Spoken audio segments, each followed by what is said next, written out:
Sinasabi ko sa inyong mga nakikinig sa akin, mahalin ninyo ang inyong mga kaaway at gawa ng mabuti ang mga napupuot sa inyo.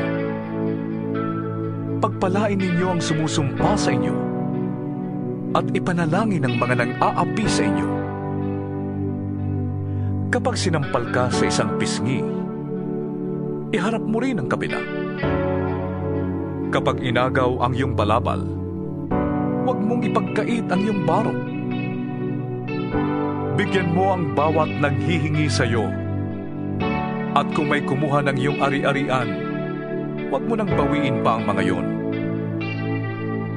Gawin ninyo sa iba ang ibig ninyong gawin nila sa inyo. Kung ang nagmamahal lamang sa inyo ang inyong mamahalin, ano pang gantimpala ang inyong hihintayin? Ang mga makasalanan man ay marunong ding magmahal sa mga nagmamahal sa kanila.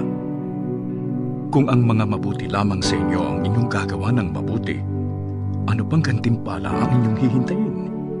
Kahit ang masasamang tao ay gumagawa rin yan. At kung ang makakabayad lamang ang inyong pauutangin, ano pang gantimpala ang iyong hihintayin? Kahit ang masasamang tao ay nagpapautang din sa kapwa nila masama sa pag-asang sila'y babayaran. Mahalin ninyo ang inyong mga kaaway at gumawa kayo ng mabuti.